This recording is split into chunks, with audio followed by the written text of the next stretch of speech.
மற்ற எல்லா தலைவர்களும் இதுவரைக்கும் இருந்த தலித் கட்சிகள், அமைப்புகள், தலைவர்கள் எல்லாருமே திரைமறைவிலையோ இல்லை அவங்களுக்குள்ளாரையோ ஐசோலேஷன் பாலிடிக்ஸ் தான் முன்னெடுத்திருக்கிறாங்க. நாம எல்லாம் ஒன்றா இருக்கணும் அப்படின்னு எங்கேயோ ஒரு இடத்துல யாரோ ஏதோ ஒரு இடத்துல சாதி பேச ஆரம்பிச்சிடறாங்க. சிலர் சுயசாதி பெருமையை பேசிட்டு இருந்திருக்காங்க. ஆனால் அண்ணன் திருமா ஒரு மிக பெரும் கூட்டத்துக்கு ஒரு பிரதிநிதியாக இருந்தால் கூட ஐசோலேஷன் பாலிடிக்ஸ்லையும் அவர் ஈடுபடலை. சுயசாதி பெருமை பேசக்கூடியவராரும் அவர் இல்லை. நீ என்ன சாதி பார்த்து என் பின்னாடி வராத, கொள்கை பின்பற்றதா இருந்தா என் பின்னாடி வா அப்படின்னு சொல்லக்கூடிய ஒரே தலைவராக அண்ணன் திருமாவை தான் நம்ம பார்க்க முடியுதா இருக்கு. ஏன்னா அவர் அந்த சிஸ்டத்திலேருந்து வெளிநின்று பார்க்குறாரு, சாதியற்றவரா. மெயின் ஸ்ட்ரீம் பாலிடிக்ஸில் மிர்ஜா வருது அப்படின்றது அந்த தியரியை வெறும் தியரட்டிக்கலாக மட்டும் இல்லாமல் அதை ப்ராக்டிக்கலாக சக்ஸஸ்ஃபுல் பண்ணவரா ஒரு திருமானவரை பார்க்குறேன். We are not for caste, we are anti-caste. Annihilation of caste is our main motto. பின்னாடி நம்மளுக்காக குரல் கொடுக்குற ஒருத்தங்க இருக்காங்கன்னு தெரிஞ்சு தைரியமா இன்னைக்கு இருக்காங்கன்னா தலித் சமூக மக்கள், அது எங்க தலைவர் திருமாவளவன் தான்.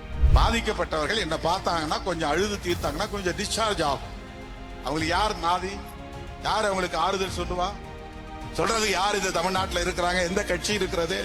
ஒரு காலத்தில் நான் திருமானா வெறுப்பாக பார்க்குறேன். அந்த திருமாவை வெறுப்பாக பார்க்குறதுங்கிறது தாண்டி சுவரில் அவர் பேர் எழுதியிருந்தாக்கா எனக்கு அவ்வளோ கோவம் வரும். என்ன இவங்க பேர் இவ்வளோ பெருசு எழுதி வச்சுருக்காங்க, 1 கிலோமீட்டர் தூரத்துக்கு அவர் பேர் எழுதி வச்சுருக்காங்க, திருமாவளவன் இவர் தாங்க ஜாதி பிரச்சனையை உண்டாக்குறாரு அப்படிங்கிற அந்த வெறுப்பு இருந்த ஒருத்தனை அரசியல்படுத்துறது, அவரை தீவிரமாக ஆதரிக்கிற ஒரு நிலைப்பாட்டுக்கு தள்ளுறாரு இல்லையா. அடி வாங்குறவன் நிமிந்து நின்று திரும்ப அடிக்க ஆரம்பிச்சிட்டானா வன்முறை குறைஞ்சிட. அடிக்கிறவனை அரசியல்படுத்தும் போது தான், அவனுக்கு உண்மையை புரிய வைக்கும் போது தான், அவனை அரசியல்படுத்தி என்ன சூழல் அப்படிங்கிற புரிய வைக்கும் போது தான் அந்த வன்முறைகள். திருமாங்கிற பேரை கேட்கும் பொழுது உங்களுக்கு என்ன தோணும்? நீங்க ஜாதிய மனங்களில் இருந்த பொழுது அது ஒரு வெறுப்பாக தான் இருக்கும்.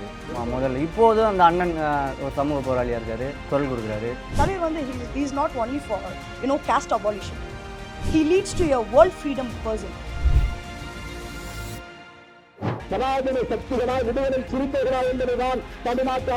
யாராலும் ஒதுக்கப்பட்டாங்களோ கட்சி ஆரம்பிக்கும் பொழுது பட்டியல் சமூகத்துக்குள்ளேயே அவங்களே இன்னைக்கு அண்ணன் வருவாரு, எனக்காக பேசுவார், மற்ற தலைவர்கள் பேரை உச்சரிக்கல. அவரு என்ன வந்தாலும் பரவாயில்ல சார், தலைவர் திருவாளவன் நாளாரிக வாரண்டு சட்டம் பாராளுமன்ற ஒளிப்பேன்.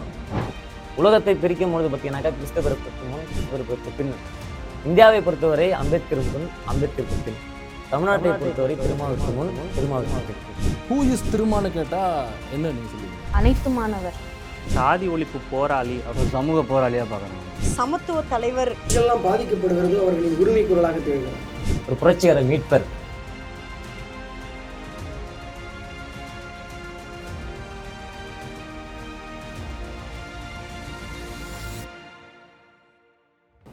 வணக்கம், இது லெஃப்ட் லேண்ட், நான் மைனர். தலைவர் திருமா அவர்களுடைய அரசியல் செயல்பாடுகள் குறித்து நம்ம டே பை டே பார்த்துக்கிட்டு இருப்போம். அவருடைய பேச்சுக்கள், அரசியல் நகர்வுகள் அதெல்லாம் நம்ம தெரிஞ்சிருக்கோம். ஆனால் தலைவர் திருமா அவர்களை இந்த கால இளைய தலைமுறைகள் என்னவாக பார்க்குறாங்க, என்னவாக ரிசீவ் பண்ணியிருக்காங்க அப்படிங்கிறதுக்கான ஒரு உரையாடல் தான் இந்த வீடியோனுடைய நோக்கம். இதை பற்றி நம்முடைய உரையாடுவதற்காக நிறைய இளைஞர்கள் வந்திருக்காங்க. காருண்யா தமிழ்மதி அவங்க முன்கள பணியாளராக இருக்காங்க. அவர் தனுஷ் முதுகலை பட்டம் படிச்சுட்டு இருக்காரு. அவங்க அரசியல் வெங்காயம் அப்படிங்கிற சேனல் வச்சு நடத்திருக்காரு, யூடியூப் சேனல். அவருடைய பேர் தண்டபாணி. அது மட்டும் இல்லாமல் வியாசை தோழர் அமைப்பினுடைய நிறுவனர் வழக்கறிஞர் ஷரத் அவர்கள் இணைந்திருக்காங்க. அப்புறம் கனிமொழி வெப் டிசைனராக இருக்காங்க. அடுத்ததாக இவரை அறிமுகமே தேவையில்லை, விஜய் டிவியில் ரொம்ப ஃபெமிலியரானவர். அதுக்கப்புறம் நானே தெரிஞ்சிட்டேன் அப்படின்னு வாக்குமூலம் கொடுத்த தினகரன் அவர்கள். பொது சமூகத்தில் தலித்திய கட்சிகள், தலித்திய அமைப்புகள் நிறைய இருக்குது, தலித் லீடர்ஸ் நிறைய பேர் இருக்காங்க. இதில் திருமா எப்படி யூனிக்காக எல்லாரையும் விட எப்படி மாறுபட்டு இருக்காருன்னு நீங்கள் நினைக்கிறீங்க? வியாசத்தோழர் சரத், நீங்கள் உங்கள்கிட்ட ஆரம்பிக்கலாம்னு நினைக்கிறேன். எனக்கு பார்த்த வரைக்கும் என்னன்னா, இது வரைக்கும் இருந்த பேசிக்காக தலித் கட்சின்னு சொல்ல முடியாது, திருமண தலித் லீடர்னு சொல்ல முடியாது. இருந்தாலும் ஒரு அடையாளத்துக்கு சொல்லப்படுறதுனால இது வரைக்கும் இருந்த தலித் கட்சிகள், அமைப்புகள், தலைவர்கள் எல்லாருமே ஒரு ஐசோலேஷன் பாலிடிக்ஸ் தான் முன்னெடுத்திருக்கிறாங்க. அவங்க சிலர் சமத்துவத்தை பேசினாலும் கூட அவங்க ஐசோலேட் ஆகி தான் நின்று இருக்காங்க. சிலர் சுயசாதி பெருமையை பேசிகிட்டு இருந்திருக்காங்க. இப்போ அதிலிருந்து திருமணம் எப்படி வேறுபடுறாருனாக்கா, ஐசோலேஷன் பாலிடிக்ஸ்லையும் அவர் ஈடுபடலை, சுயசாதி பெருமை பேசக்கூடியவராரும் அவர் இல்லை. ஏன்னா அவர் அந்த சிஸ்டத்திலேருந்து வெளிநின்று பார்க்குறாரு, சாதியற்றவராக. இப்போ மெயின் ஸ்ட்ரீம் பாலிடிக்ஸில் மிர்ஜா வருது அப்படின்றது அந்த தியரியை வெறும் தியரட்டிக்கலாக மட்டும் இல்லாமல் அதை ப்ராக்டிக்கலாக சக்ஸஸ்ஃபுல் பண்ணவரா ஒரு திருமானவனை பார்க்குறேன். நீங்கள் எப்படி யூனிக்காக அவரை பார்க்குறீங்க? நிறைய லீடர்ஸ் இருக்காங்க, எல்லாரையும் விட்டுட்டு திருமணம் பின்னாடி போகணும் அப்படிங்கிற நோக்கம் அது எதனால் வந்துச்சு? முதல்ல அடிப்படையாக இருக்கிற கொள்கைகள், ஜாதி ஒழிப்பு, மகளிர் விடுதலை, ஏகாதிபதிய எதிர்ப்பு, பாட்டாளி வர்க்க விடுதலை, தமிழ் தேசிய காப்பு. ஸோ இதுதான் என்னை ரொம்ப ஈர்ப்புக்குள்ளே வந்துச்சு. இதை நடைமுறைப்படுத்துறாரு, அதுதான் அதுதான் என்ன ரொம்ப ஈர்ப்பு. நீங்கள் என்ன விஷயம் ஈர்த்துச்சு அவர் ஓபிசி குறித்து பேசுனதில்? ஒரு பொது தலைவராக ஏன் அண்ணன் திருமாவை பார்க்குறோம் அப்படின்னா, அவர் அந்த சமூக பின்னணியிலேருந்து வரும்போது டிஃபால்ட்டாக அவரை எல்லாரும் தலித் லீடராக பார்க்குறாங்க. ஒரு தலித் அல்லாதவர் கட்சி ஆரம்பித்தா அவங்கள பொது தலைவராக பார்க்குறாங்க. ஆனால் நாம் அவரை தலித் அடையாளமாகவோ பொது தலைவராகவோ எது கடந்தும் அதை நம்ம அவரை அணுகாமல், ஒரு தமிழனுங்கிற ஒரு உணர்வு நமக்கு இருக்கும்போது, ஒரு தலைவரை நான் தேடும்போது மற்ற எல்லா தலைவர்களும் திரைமறைவிலையோ இல்லை அவங்களுக்குள்ளாரையோ நம்ம சாதி, நம்ம சமூகம், நாம் எல்லாம் ஒன்றா இருக்கணும் அப்படின்னு எங்கேயோ ஒரு இடத்துல ஏதோ ஒரு இடத்துல சாதி பேச ஆரம்பிச்சிடறாங்க. ஆனால் அண்ணன் திருமா அவர் ஒரு ஒரு ஒரு மிகப்பெரும் கூட்டத்துக்கு ஒரு பிரதிநிதியாக இருந்தால் கூட, ஒரு மிகப்பெரும் சமூகத்துக்கு ஒரு பிரதிநிதியாக இருந்தால் கூட, அங்கேயும் கூட நீ என்னை சாதி பார்த்து என் பின்னாடி வராத அப்படின்னு சொல்லக்கூடிய ஒரே தலைவராக அண்ணன் திருமாவை தான் நம்ம பார்க்க முடியதா இருக்குது. ஸோ அப்போ நம்ம வெளியிலேருந்து நான் ஒரு தமிழ் உணர்வோட தமிழனுங்கிற பார்வையில் பார்க்கும்போது, எனக்கான ஒரு அரசியல் தலைவரை நான் தேர்ந்தெடுக்கும் போது ஜாதிங்கிற ஒரு வார்த்தையை பேசாத ஒரு தலைவரை தான் நான் தேர்ந்தெடுக்க வேண்டியதாக இருக்குது. நீங்கள் எங்கேருந்து வந்திருக்கீங்க, எந்த சமூகத்திலேருந்து பிரதிநிதியாக இருக்கீங்க, அதெல்லாம் எனக்கு தேவையில்லை. நீங்கள் யார் என்ன பேசுகிறீங்க அப்படிங்கும்போது ஜாதி பேசாத தலைவராக, ஜாதியை பார்த்து என் பின்னாடி வராத அப்படின்னு சொல்கிற ஒரே தலைவராக நான் அவரை தான் பார்க்குறேன். அப்போது எனக்கான தலைவராக நான் அவரை தான் தேர்ந்தெடுக்க வேண்டியதாக இருக்குது. அப்படித்தான் நான் அண்ணன் திருமாவை ஒரு பொது தலைவராக பார்க்குறேன். குறிப்பாக ஒரு தலித் சமூகத்திலேருந்து ஒரு லீடர் வராரு அப்படின்னாக்கா, நீங்கள் சொன்ன பாயிண்ட் ரொம்ப அருமையான பாயிண்ட். தலித் அல்லாதவர்கள் வரும்பொழுது அது பொதுவான கட்சி, பொதுவான தலைவர், எல்லாருக்குமான தலைவர் அப்படின்னு பார்க்குறாங்க. ஒரு தலித் கம்யூனிட்டிலேருந்து ஒருத்தவங்க ஒரு கட்சியினுடைய தலைவராக எல்லாருக்குமாக பேசக்கூடிய குரலாகவும் அவங்க இருந்தாலுமே அவங்க ஒரு தலித் கட்சி நடத்துகிறாங்க, பட்டியல் சமூகத்துக்கான கட்சி நடத்துகிறாங்க அப்படிங்கிற பார்வை தான் பெருசாக இருக்குது. இப்போ அண்ணன் திருமா அவர்கள் இந்த விசிகானுடைய எழுச்சி அதற்கு முன்னாடின்னு ரெண்டாக பிரித்தோம்னா, ஜாதிய கொடுமைகள் நிறைய இப்போவுமே இருந்துகிட்டு தான் இருக்குது. அண்ணன் திருமாவுடைய எழுச்சிக்கு முன்னாடி இதை விட அதிகமாக இருந்தது. இப்போ குறைஞ்சிருக்கு அப்படின்னு சொல்லலாமா, அல்லது இல்லை அப்படி எதுவும் இல்லைங்க, முன்னாடி இருந்த மாதிரி தான் இப்போவும் இருக்குது அப்படின்னு சொல்கிறீங்களா? குறைந்திருக்கு. எப்படி நீங்கள் சொல்கிறீங்க? ஏன்னா அந்த காலகட்டத்தில் தலித் சமுதாய மக்கள் எப்படின்னா ரொம்ப அடக்குமுறையால் பாதிக்கப்பட்டிருந்தாங்க. ஸோ எங்கள் தலைவர் திருமாவளவர் வந்த பிறகுதான் அதுக்கான போராட்டங்கள் எழுச்சி பெற்றுச்சு. ஸோ அது மூலியமா ஒருத்தங்க குரல் கொடுக்க இருக்கிறாங்க, பின்னாடி நம்மளுக்காக குரல் கொடுக்குற ஒருத்தங்க இருக்காங்கன்னு தெரிஞ்சு தைரியமா இன்னைக்கு இருக்காங்கன்னா தலித் சமூக மக்கள், அது எங்க தலைவர் திருமாவளவர் தான். எனக்கு இந்த கேள்வியில் ஒரு தலித்துங்கிற வார்த்தையை பயன்படுத்தக்கூடாதுன்னு பல தலைவர்கள் பேசுகிறத நம்ம பார்க்குறோம். ஆனால் அண்ணன் திருமா உறுதியாக அதை சொல்லிக்கிட்டே இருப்பார், நம்ம பேசணும் அந்த வார்த்தையை. தலித் தலைவர்கள் இப்போ சமீபத்தில் ஜான் பாண்டியன் கூட அவர் பேசுகிறத பார்க்குறோம். எப்படின்னாக்கா மிரட்டுறேன், ஏன் சொல்லாத நீ, அப்படி சொன்னால் எனக்கு கோவம் வந்துடும் அப்படிங்கிறத நம்ம பார்க்குறோம். ஆனால் இப்போ என்ன மாதிரி வெளியிலேருந்து பார்க்குறவங்களுக்கெல்லாம் அந்த புரிதலை யார் கொடுக்குறா அப்படின்னா அண்ணன் திருமா தான். எந்த வார்த்தையை பயன்படுத்தணும், அரசியலாக எப்படி நம்ம அணுகணும் ஒரு விஷயத்தை, எந்த மக்களை எப்படி பார்க்கணும் அப்படின்னு. அப்போ தலித்துங்கிறது ஒரு சமூகத்துக்கான பெயர் கிடையாது, அது சிதறடிக்கப்பட்ட மக்களோட ஒரு சொல், அவங்கள ஒருங்கிணைக்கிற ஒரு சொல். அப்படிங்கும்போது அந்த வார்த்தையை நம்ம பயன்படுத்துறது சரிதான் அப்படின்னு நம்ம பொதுவெளியில் அந்த வார்த்தையை நம்ம வைக்கிறதுக்கான ஒரு உந்துதலை, தைரியத்தை, துணிச்சலை அண்ணன் திருமா தரார். இன்னொரு கேள்வியை நீங்கள் முன்ன சொன்ன மாதிரி குறைஞ்சிருக்கா, வன்முறைகள் குறைஞ்சிருக்கா இல்லை அப்படியே தான் இருக்கா அப்படின்னா நிச்சயமாக குறைஞ்சிருக்கு. அது ஏன் அப்படி நான் சொல்கிறேன், உறுதியாக சொல்கிறேன் அப்படின்னா, அதுக்கு காரணம் உங்கள் முன்னாடி நான் உட்காந்துக்கிட்டு இருக்கேன், நம்ம தோழர் உட்காந்துக்கிட்டு இருக்காரு, எங்களை அரசியல்படுத்துகிறாரு. ஒரு காலத்தில் நான் திருமான்னா வெறுப்பாக பார்க்குறேன். அந்த திருமாவை வெறுப்பாக பார்க்குறதுங்கிறது தாண்டி சுவரில் ஒரு பேர் எழுதியிருந்தாக்கா எனக்கு அவ்வளோ கோபம் வரும். என்ன இவங்க பேர் இவ்வளோ பெருசு எழுதி வச்சுருக்காங்க, 1 கிலோமீட்டர் தூரத்துக்கு அவர் பேர் எழுதி வச்சுருக்காங்க, திருமாவளவன், இவர் தாங்க ஜாதி பிரச்சனையை உண்டாக்குறவர் அப்படிங்கிற அந்த வெறுப்பு இருந்த ஒருத்தனை அரசியல்படுத்துறது, அவரை தீவிரமாக ஆதரிக்கிற ஒரு நிலைப்பாட்டுக்கு தள்ளுறாரு இல்லையா. அடி வாங்குறவன் நிமிந்து நின்று திரும்ப அடிக்க ஆரம்பிச்சிட்டானா வன்முறை குறைஞ்சிடாது. அடிக்கிறவனை அரசியல்படுத்தும் போது தான், அவனுக்கு உண்மையை புரிய வைக்கும்போது தான், அவனை அரசியல்படுத்தி என்ன சூழல் அப்படிங்கிறத புரிய வைக்கும்போது தான் அந்த வன்முறை குறையும். அந்த விதத்தில் அண்ணன் திருமா எங்களை அரசியல்படுத்தியிருக்காரு, எங்களை வன்முறையிலேருந்து பாதையை திருப்பியிருக்காரு, எங்களோட பாதையை மாற்றிருக்காரு. அப்போது என்ன மாதிரி எத்தனையோ இளைஞர்கள் திரைமறைவில் அவங்கவுங்க இவரோட பேச்சு, அவர் சொல்வார், என்னை பார்க்காதவங்க கூட, என் பேச்சை கேட்காதவங்க கூட என்னை பற்றி அவதூறு பேசிக்கிட்டு இருக்கான், அவன் ஒரு தடவை கூட என்னை பார்த்துருக்க மாட்டான், என் பேச்சை கேட்டிருக்க மாட்டான், என்கிட்ட இந்த கேள்விக்கான பதில் அவன் எதிர்பார்த்துருக்க மாட்டான், இருந்தாலும் என் மேலே வன்மத்தையும் அவதூறையும் பேசிக்கிட்டு இருப்பான், ஒரு முறை அவன் என்கிட்ட அதுக்கான விளக்கத்தை கேட்டால் அவனுக்கு அதுக்கப்புறம் அவன் பேசலாம் அப்படிங்கிற மாதிரி, அந்த மாதிரி ஈர்க்கப்பட்டவங்க தாங்க. என்ன தான் இவர் மேலே வெறுப்பாகவே பேசிக்கிட்டு இருக்காங்க, அப்படி என்ன தான் இவர் பேசுகிறார் அப்படின்னு கவனிக்க ஆரம்பித்து தான் நம்ம பாதை மாறுறோம். அந்த மாதிரி அப்போ எங்களுக்கான அந்த சாதி மனநிலையை, பாதையை மாற்றுற வேலையை அவர் செஞ்சுருக்கும் போது வன்முறை குறைஞ்சது அப்படிங்கிறத நம்ம ஆதாரப்பூர்வமாக நாங்களே அதுக்கு உதாரணம். நானும் ஒரு உதாரணம், தோழரும் ஒரு உதாரணம். நானும் ஒரு உதாரணம் தான் அது. ஏன்னா நான் ஒரு ஓபிசி கமிட்டிலேருந்து வர்றேன். இப்போ எனக்குமே வந்து விசிகா கட்சினாக்கா ஒரு ஜாதி கட்சி, திருமாவளவன் அப்படிங்கிறவர் தான் இந்த ஜாதி பிரச்சனையை உண்டு பண்ணுறவர். அப்படி எங்கள் ஊரில் அப்படின்னாக்கா நீங்கள் திமுக கொடி ஏற்றலாம், அதிமுக கொடி ஏற்றலாம், காங்கிரஸ் கொடி, ஏன் பிஜேபி கொடி கூட நீங்கள் ஏற்றலாம். ஆனால் விசிகா கொடி ஏற்ற விட மாட்டாங்க. விசிகா கொடி ஏற்றும் பொழுது யார் வந்து முதல்ல தடுப்பானா, அதே பட்டியல் சமூகத்தை சார்ந்த வேற ஒரு பட்டியல் சமூகத்தில் இருப்பாங்க. பட்டியல் சமூகத்திலேயே வேற ஒரு கம்யூனிட்டி இருப்பாங்க இல்லைங்களா, அவங்க வந்து அந்த கொடியேற்றுறவங்கள்ட்ட போய் சொல்லுவாங்க, நீ என்ன நம்ம ஊருக்குள்ளே ஜாதி பிரச்சனை உண்டு பண்ண பார்க்குறியா, நீ இன்றைக்கி வந்து இந்த ஜாதி கட்சி கொடி ஏற்றுனாக்கா நாளைக்கு அந்த தெருவில் அவங்க இடைநிலை சமூகம் இருக்காங்க, அவங்க ஜாதி கொடி ஏற்றுவாங்க, அப்புறம் ஜாதி சண்டை வராதா, நீ திமுக கொடி இல்லை அதிமுக கொடி ஏற்று, இல்லை வேற பிஜேபி கொடி கூட ஏற்றிக்க. நுட்பமாக அது எப்படி அந்த அரசியல்லாம் என்னன்னே தெரியாத போது திரும்ப எதிரியாக மாற்றப்படுற அந்த உளவியல் வந்து எப்படி விதைக்கப்பட்டது அப்படிங்கிறத அதை நாங்கள் சொல்லப்போனால் அதை தேடி கூட பயணித்தோம். அது என்ன காரணமாக இருக்கும் அப்படிங்கிற அந்த அளவுக்கு அண்ணன் திருமா மீது அவர் யார் அப்படிங்கிறத எங்களுக்குள்ள எதிரியாக விதைக்கிற அந்த மனநிலையை அவர் யார் அப்படிங்கிறத நமக்கு உணர்த்தது. யார் இந்த தலைவர், இந்த மக்களை ரெப்ரசன்ட் பண்ணுற ஒற்றை தலைவர் அப்படிங்கும்போது எனக்கு அவரை எதிரியாக நிற்க வைக்கும்போதே அவர் தான் அப்படிங்கிறத நம்ம புரியும். மற்றவங்க எத்தனையோ பேர் இருக்கலாம், அதை நிரூபிக்கிற மாதிரி தான் இன்னி வரைக்கும் விலை போகாத ஒரு தலைவராக அண்ணன் திருமா வந்து உறுதியாக நிற்கிறார். அது இன்னமும் வியப்பிலையும் வியப்பை தரக்கூடிய ஒரு விஷயந்தான் அவர்கிட்ட நம்ம பார்க்குறது. திருமா அவர்களுக்கு முன்னாடி பின்னாடி அப்படின்னு வித்தியாசப்படுத்தி காமிக்கிற அளவுக்கு நீங்கள் ஏதாவது உங்களுக்கு எக்ஸ்பீரியன்ஸ் இருக்கா? நீங்கள் பார்த்தது, வழக்கறிஞராக இருக்கீங்க, அமைப்பர் வச்சுருக்கீங்க. என்னுடைய சொந்த ஊர் வந்து திண்டிவனம், பிறந்தது திண்டிவனத்தில் தான். அப்பா அம்மா எல்லாருமே, நம்மளுடைய தாத்தா பாட்டிக்கும் அதே தான் சொந்த ஊர். அங்கே வந்து பண்ணையார் வீட்டில் வேலை செய்யறதுன்னு சொல்லி ஒரு வழக்கம் இருந்தது. பண்ணை வீடுன்னு சொல்லுவாங்க, ஷார்ட்டாக சொல்லுவாங்க. இப்போ பண்ணை வீட்டில் என்ன வேலை இருக்கும்னாக்கா, அந்த மாட்டு தொழுவத்தில் வேலை இருக்கும், அவங்களுடைய கொள்ளையில் வேலை இருக்கும்.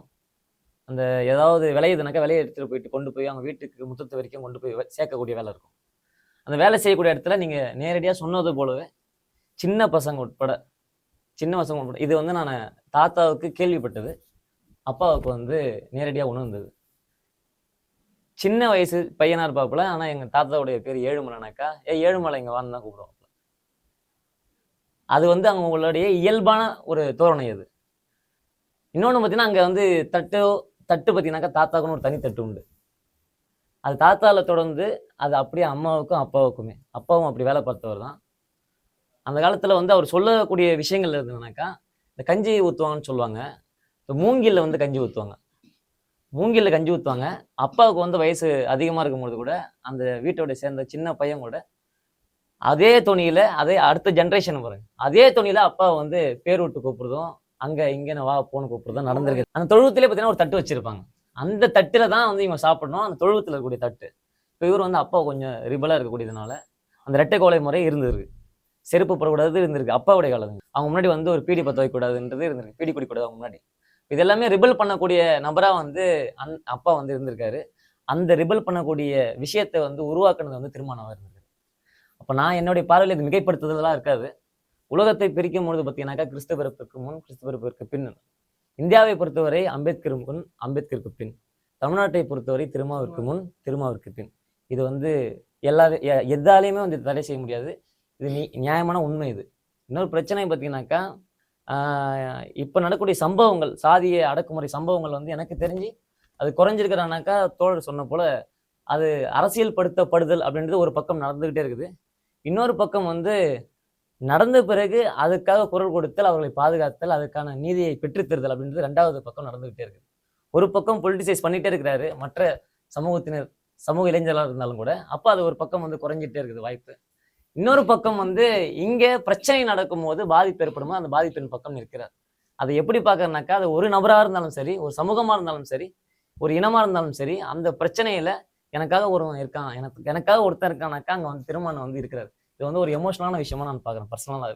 இப்போ அந்த கவின் விஷயத்தில் அவங்க அப்பா சொன்னது பார்த்தீங்கன்னாக்கா, அதில் எந்த தோரணையுமே இல்லை. நான் பார்த்தேன் அந்த வீடியோவை, அதில் ரொம்ப இன்னோசென்ட்டாக அவர் சொல்கிறாரு, ஏன்னா திருமணம் வருவாப்புல நாடாளுமன்றத்துல என் பிரச்சனை வந்து ஒழிக்கும் அப்படின்னு சொன்னது வந்து அதுல அவர் பெரிய வந்து தோரணை கிடையாது, பெரிய உரைநடையில பேசல, அவரு ரொம்ப யதார்த்தமா பேசுறாரு. அவர் சொன்னது போல அங்க ஒழிக்குது. அதான் முக்கியமான ஒரு விஷயம். அதில் இன்னொரு நல்ல விஷயம் எடுத்தீங்க நீங்கள்.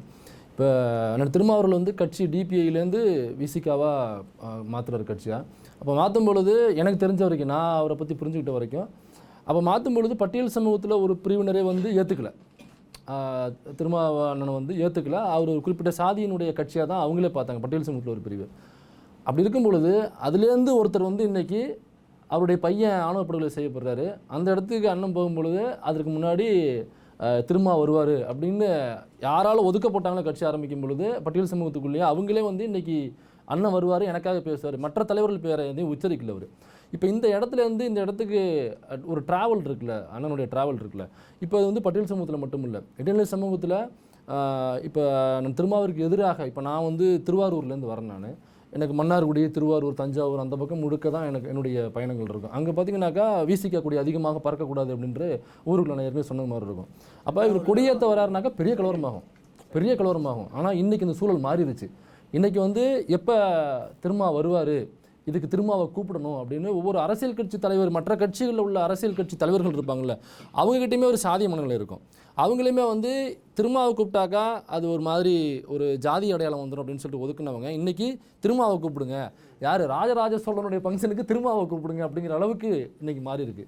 பாதிக்கப்பட்ட மக்கள் வந்து எனக்காக திருமா வருவார் அப்படிங்கிறத தாண்டி யார் பாதிப்பை ஏற்படுத்துகிறாங்களோ, இல்லை தன்னை ஆதிக்க சாதின்னு நினைக்கிறாங்களோ, யார் ஆதிக்கம் செலுத்துகிறாங்களோ அவங்க எப்பா அவங்களுக்குள்ளே எதுவும் தொந்தரவு பண்ணிடக்கூடாதுப்பா, வந்தால் திரும்ப வந்துடுவார், அதாவது அந்த கும்பல் வந்துடும், அவங்க மொழியில் என்ன வேணால் பேசலாம், கட்ட பஞ்சாயத்து பண்ண வந்துடுவாங்க, அந்த கும்பல் வந்துடும், இவங்கெல்லாம் ஒன்று கூடிடுவாங்க அப்படிங்கிற என்ன வார்த்தையில் வேணால் பேசலாம். ஆனால் திரும்ப வருவார், அவங்க வந்துடுவாங்க, விசிகா வந்து நிற்கும் அப்படிங்கிற அந்த குரல் வந்து எதிர்நிலையில் உள்ளவங்க கிட்டேருந்தே இன்றைக்கி இருக்குது. பாதிக்கப்பட்டவங்க தனக்காக அவர் வருவாருங்கிறது அது ஆரம்பத்திலேருந்து கூட இருந்திருக்கலாம், அவர் புரிஞ்சுக்கிட்டவங்க கிட்ட இருக்கலாம். இன்றைக்கி எதிரில் அந்த பாதிப்பை ஏற்படுத்துகிறவனுக்கு ஒரு சின்ன ஒரு தயக்கத்தை, ஒரு முற்றுப்புள்ளியை வச்சு அப்படி நின்று அவர் வருவார் அப்படிங்கிற ஒரு சின்ன தயக்கத்தை கொடுத்துருக்குன்னா அது அவர் திருமாவோட வளர்ச்சி, மிகப்பெரிய வளர்ச்சி. யாருக்கு எங்கன்னாலும் அவர் வந்து நிற்பார் அப்படிங்கிற ஒரு சின்ன அச்சுறுத்தலை எதிரிகள் கிட்ட, அதாவது ஆதிக்க செலுத்துறவங்க கிட்ட அண்ணன் திருமா வந்து உருவாக்கியிருக்கார். எல்லா கட்சிகளும் கூட்டணிகள் அமைப்பாங்க. கூட்டணிகள் அமைக்கும் பொழுது அது ஒரு கணக்கில் கூட்டணிகள் அமைப்பாங்க. ஆனால் இன்றைக்கி ஒட்டுமொத்த தமிழ்நாடு மட்டும் இல்லாமல் இந்தியா முழுக்க, ஈவன் பிஜேபி வரைக்குமே திருமாவை எப்படி இழுக்கிறது கட்சிக்குள்ளே அப்படிங்கிற பார்வை ஏற்படுத்தியிருக்காருல. இது கட்சி ஆரம்பிக்கும் பொழுது இந்த பார்வை இருந்திருக்காது. தலைவர் ஆரம்பிக்கும் பொழுது இந்த பார்வை வந்து எல்லார்கிட்டையும் இருந்திருக்காது. ஒரு சின்ன கட்சி, ஏதோ தலித்து தலைவர்ப்பா அப்படின்ற மனநிலையில் இருந்திருப்பாங்க, வந்தால் வரட்டு போகிறாருப்பா அப்படின்ற மனநிலையில் இருந்திருப்பாங்க. ஆனால் இன்றைக்கி சீட்டு முன்ன பின்ன நம்பர்ஸ் அதுக்குள்ளே போகலை. ஆனால் திரும்ப நம்ம கட்சிக்குள்ளே வந்து அலையன்ஸ் வைக்கணும், பார்ட்டி அலையன்ஸ் வைக்கணும் அப்படிங்கிறதுக்கான முயற்சிகள் இருக்குல்ல. ஒட்டுமொத்தமாக எல்லா பார்ட்டியும் பெரிய கட்சிகளாக இருக்குது தமிழ்நாட்டுக்குள்ளே. இந்தியாவை ஆளுகிற கட்சி பிஜேபி. ஆனால் அவங்களுடைய கண்கள் முழுக்க எங்கே இருக்குன்னாக்கா, இன்றைக்கி அண்ணன் திருமாவனுடைய வீட்டு வாசலில் அவர் எந்த பக்கம் போக போகிறாரு, அவரை எப்படி கரெக்ட் பண்ணலாம் அப்படிங்கிற பார்வையை மாற்றிருக்காருல்ல. இது எப்படி நடந்து, இந்த டிரான்ஸ்ஃபர்மேஷன் எப்படி நீங்கள் பார்க்குறீங்க? அது நான் சொன்ன மாதிரி அரசியல் படுத்துறது அப்படிங்கிற ஒன்று இருக்குது. இப்போ திரும்ப வந்தால் தலித் ஓட்டு வந்துடும் அப்படிங்கிறது மட்டும் இதுக்கு பின்னாடி இல்லை. அவர் வந்தால் ஜாதி பார்த்து போடாத ஓட்டு அத்தனையும் நம்ம பக்கம் வரும் அப்படிங்கிறது தான் எல்லாரும் அந்த அவரை இழுக்கணும்னு நினைக்கிறதுக்கு முக்கிய காரணமே அதான்.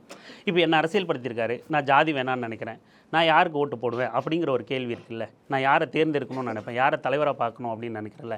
மற்றபடி நீ எனக்கு சாதி சங்கம் வச்சு என்னை இழுக்கிறது, ஒவ்வொரு சாதிக்குள்ளே சாதி பேசுறது அப்படிங்கிறது அந்த சாதி பேசுகிறதும் சாதி வெறி பேசுகிறதும் ஒரு மைனாரிட்டி குரூப் தான்.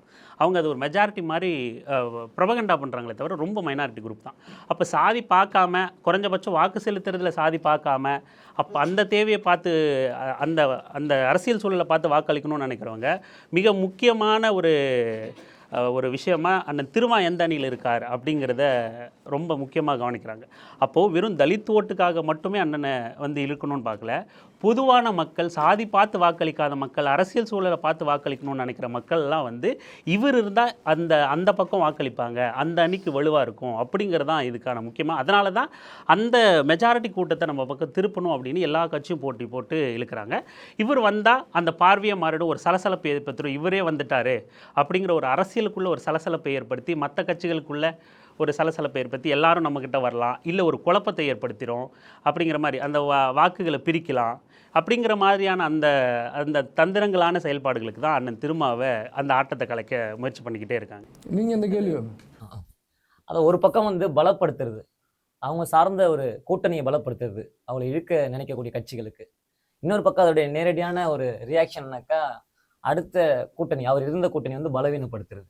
இந்த 2 கால்குலேஷனுமே அதில் இருக்கிறதா நான் பார்க்குறேன். இப்போ இவர் திரும்ப வந்து ஒரு கூட்டணிக்கு போறாருன்னா அந்த கூட்டணி பலம் பெறதுங்கிற ஒரு பக்கம் இருந்தாலும் ஆப்போசிட்ல கூட்டணி வந்து கேட்கிற கேள்விகள் இருந்து அவர் வைக்கிற கேள்விகளுக்கு பதில் சொல்ல முடியாது. முடியாது. அப்ப இவரு இப்போ என்னன்னாக்கா இந்த கூட்டணிக்குள்ள நம்ம கூட்டணிக்கு வராமனதோட பரவாயில்ல, அந்த கூட்டணிக்கு ஒரு போயிடக்கூடாதுங்கிறதா இப்போ நோக்கம். அதுக்குள்ள அந்த பக்கம் போயிட்டாக்க நம்ம பலவீனம் ஆயிடுவோங்கிற பாயிண்ட் நல்ல பாயிண்ட். ஆமாம், அதில் ப்ரையாரிட்டி ரோல் ப்ளே பண்ணுறது திருமணமாக தான் இருக்கிறாங்க. அப்போ இங்கே இருக்கிறவங்களுக்கு நிறைய காம்ப்ரமைஸ் பண்ணுறதுக்கு அவங்க தயாராக இருக்கிறதுக்கான காரணம் எப்படியாச்சும் இழுத்துடணும் அப்படின்றது. அங்கே இருக்கிறவங்களுக்கு சில காம்ப்ரமைஸ்க்கு வந்து ஒத்து போகிறதுக்கான காரணம் வந்து அவர் நம்மகிட்ட இருந்து போயிடக்கூடாது அப்படின்றதுமாக இருக்குது.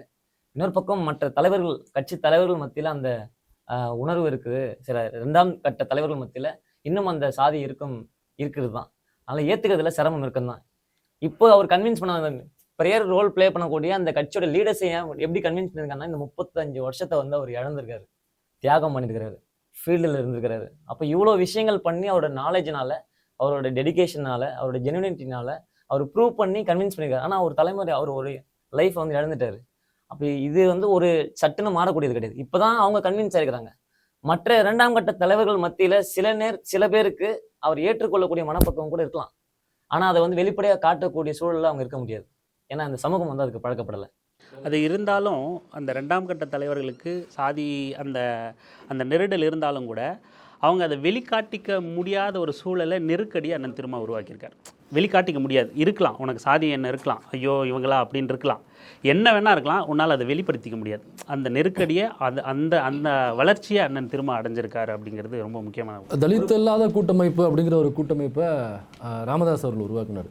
ஆனால் இன்னைக்கு என்ன சொல்கிறாருனாக்கா, தம்பி திருமா எனக்கு ஆதரவு தெரிவித்தது ரொம்ப நன்றி, தம்பி திருமா வந்து எனக்கு ரொம்ப நெருக்கமானவர் அப்படின்னு சொல்லிட்டு யார் இல்லாத ஒரு கூட்டமைப்பு உருவாக்கணும்னு நினச்சாரோ அவர் இன்னைக்கு திருமா என்கிட்ட பேச வருவாரா என்று காத்துக்கிட்டு இருக்காரு.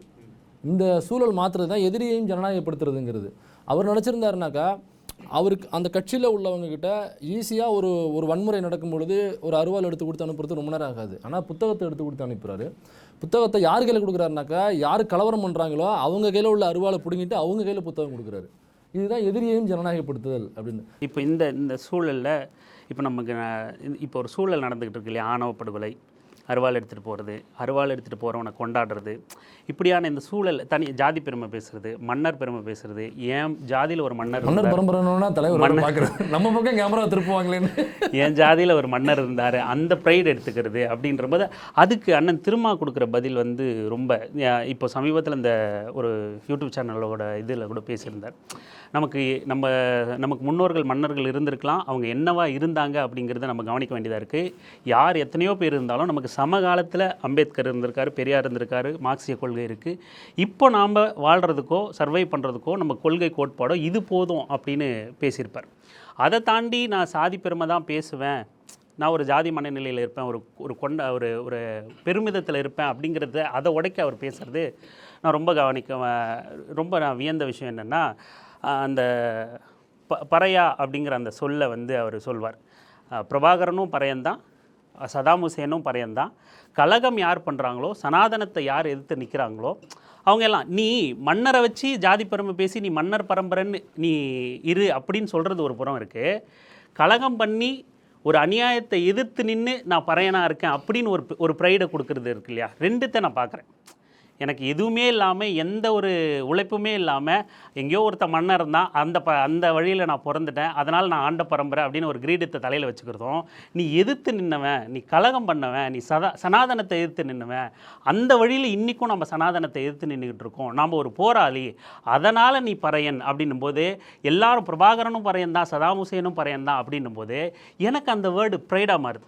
நான் ஒரு ஓபிசி சமூகத்தில் இருந்தாலும் நான் இப்போ பெருமையாக சொல்லிக்கலாம், நானும் ஒரு பறையன் தான், நான் சனாதனத்தை எதிர்க்கிறேன், நான் சாதி எதிர்க்கிறேன், நான் பறையன் தான், I am proud to be a Paraiya அப்படிங்கிற மாதிரி அந்த ப்ரைடை கொடுக்குறாரு. சாதியை ஒரு மாதிரி வேறு கண்ணோட்டத்தில் இளைஞர்களுக்கு ரொம்ப சரியானதை வழிகாட்டுறதை வந்து இப்போ இந்த சூழலில் இந்த அருவாள் எடுக்கிறது, ஜாதி பெருமை பேசுறது அதெல்லாம் இருக்கும்போது இதெல்லாம் நம்ம கொஞ்சம் இளைஞர்கள்ட்ட கொண்டு போக வேண்டியது, இதை பேச வேண்டிய தேவை இருக்குது. கண்டிப்பாக. இப்போ பட்டியல் வெளியேற்றம் அப்படின்னு சில அரசியல் ஞானிகள் ஒரு பக்கம் பேசிக்கிட்டு இருக்காங்க. அவங்களுக்கு உறுதுணையாக பல மாநாடுகள் போட்டு கொண்டிருக்கிறார்கள் சிலர்கள். மாடு மேய்க்கவாங்க, மாடு மேய்க்கவாங்க அப்படின்னு. இன்னொரு பக்கம் பார்த்தீங்கன்னா தலித்துன்னு சொல்லாத அப்படின்னு சொல்கிறாங்க. ஒரு சாதியினுடைய பேரை வந்து இந்த பேர் இழிவாக இருக்கிறது, எனக்கு தேவேந்திரன்னு பட்டம் கொடுங்க. ஒரு பக்கம் இவர் இழுத்துட்டு போயிட்டே இருக்காரு, ஒரு பக்கம் இவங்க குழப்பத்தை ஏற்படுத்திக்கிட்டே இருக்காங்க. ஆமாம், அப்போ இப்படி ஒரு பக்கம் போயிட்டு இருக்கும் பொழுது அழகாக அதற்கான வரலாற்று அதுக்கான வரலாறு என்னன்னு சொல்லி பறையாங்கிறது இழிவு கிடையாது. பிரபாகரனும் பறையந்தான், சதாம் ஹுசேனும் பறையதான், சனாதனத்தை எதிர்த்து நிற்கிற ஒவ்வொருவரும் பறையாதான். யார் கலகம் செய்கிறார்களோ அவர்களெல்லாம் பறையதான் அப்படின்னு சொன்னது. இப்போ நான் உங்ககிட்ட வர்றேன். இப்போ நீங்கள் வந்து ஊருக்குள்ளே முன்னாடி நீங்கள் வாக்குமூலம் கொடுத்துட்டீங்க.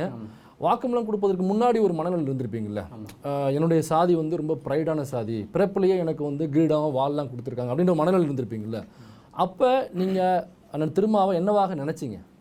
ஒளிவுமுறை வேண்டாம், இது யாரும் எதுவும் சொல்ல மாட்டாங்க. இது நானே நிறைய இடத்துல சொல்லியிருக்கேன், நான் என்னவாக இருந்தேன், என்னவாக மாறி இருக்குன்னு. அதனால் யார் வந்து கிண்டல் பண்ணுவாங்கன்னு நினைக்க வேண்டாம், நீங்கள் என்னவோ அதை அப்படியே அப்படி இல்லை. அதான் கேவலமாக பார்க்குறதா இருக்கட்டும், அந்த ஜாதி அந்த மாதிரி பார்க்குறது, அந்த மாதிரிலாம் இருந்துச்சு. ஆனால் இப்போது அது மாதிரி இல்லை, எல்லாரும் சமம். ஆனால் இப்போ மாறிட்டீங்க ரேட். அப்போ என்னவாக இருந்தீங்க நான் கேட்குறேன். அவர் பேரை கேட்கும் பொழுது உங்களுக்கு ஒரு மனநிலை வரும்ல, அந்த மாதிரி அவர் திரும்பங்கிற பேரை கேட்கும் பொழுது உங்களுக்கு என்ன தோணும்? நீங்கள் ஜாதிய மனநிலையில் இருந்த பொழுது அது ஒரு வெறுப்பாக தான் இருக்கும். அது முதல்ல. இப்போது அந்த அண்ணன் ஒரு சமூக போராளியாக இருக்கார், நிறைய எல்லாத்துக்கும் குரல் கொடுக்குறாரு. நான் அனைத்து சமூகத்தை சார்ந்த நண்பர்கள் கூட பழக வச்சுருக்கேன். தலித் மக்கள்லையும் என்னோட அதிக சர்க்கிளில் வந்து தலித் மக்கள் தான் அதிகமாக நண்பர்களாக இருக்கிறாங்க. அவங்க வீட்டில் போய் சாப்பிட்றதா இருந்தாலும் அப்படி தான் இருப்பேனே தவிர்த்து, இது நான் என்னோட ஜாதி மாநாடு போகும்போது அந்த மாதிரி போகும்போது தான் வெளியே யாருக்கிட்டையும் காட்ட மாட்டோம். எங்களுக்குள்ளேயே அது ஒரு வண்டி முறுக்கிறதா இருக்கட்டும், கார் அப்படியே கத்திக்கின்னு போகிறது, கொடி பிடிச்சிட்டு போகிறது, அந்த மாதிரி தான் பண்ணுமே தவிர்த்து இது போலலாம் இல்லை. அடுத்தவங்களை தாழ்த்தி பார்ப்பதோ அந்த மாதிரிலாம் எதுவும். ஜாதிய வன்கொடுமைகள் பற்றி நம்ம பேசிக்கிட்டு இருந்தோம். இவர் கூட சொன்னார் அவங்க அப்பாவுக்கு தாத்தாவுக்கு நடந்ததெல்லாம். அந்த மாதிரி வேற எதுக்காவது என்ன இது வரைக்கும் தனிப்பட்ட முறையில வந்து சாதியை வச்சோ இல்ல மதத்தை வச்சோ அந்த மாதிரி இல்ல, அந்த மாதிரி நடந்ததில்லை. ஆனா கட்சி ரீதியா நம்ம பேசும்போது திருமாவளவன் கட்சியில இருக்கீங்களா, திருமாவளவன் கட்சியில இருக்கீங்களா அப்படின்னு பார்ப்பாங்க. அதெல்லாம் ஒரு கட்சாங்க அப்படின்னு பேசுவாங்க. உண்மையாதான், அப்படிதான் இருக்கிறாங்க. உண்மையா நான் பள்ளி கல்லூரிகள்ல படிக்கும் போது திருமாவளவன் கட்சா அப்படின்னு இருப்பாங்க. அதெல்லாம் ஒரு கட்சியே இல்லைங்க அப்படி சொல்லுவாங்க. ஆனா இப்போ அவங்கள போய் கேட்டா, உங்க தலைவர் வேற லெவல்பா, ஸ்பீச் எல்லாம் நான் நேத்து கேட்ட ஸ்பீச் எல்லாம் பயங்கரமா இருக்கு. அவங்க எல்லாம் இப்போ எனக்கு அனுப்புறாங்க, பர்சனலா ரீல்ஸ் அனுப்புறாங்க, செம்மையா இருக்கு இந்த ஸ்பீச்சை பாருங்க. அப்போ இந்த அளவுக்கு வளர்ந்து இருக்காருன்னா அவர் அறிவும் அந்த அளவுக்கு ஆற்றலும் எங்க தலைவர் சொல்லிட்டு நான் பெருமையா சொல்லுவேன். நீங்க ஏதோ சொல்ல வந்தீங்க. அதே வேலூர் மாவட்டத்துல என்னுடைய அப்பா வந்து முதல் தாய் சிறுத்தை விடுதலை சிறுத்தைகள்ல. அப்போ வந்து 2003 வந்து அப்போ சரியான ஒரு பண வசதி இல்லை, யாருமே திரும்ப பின்னாடி வந்து நம்பல.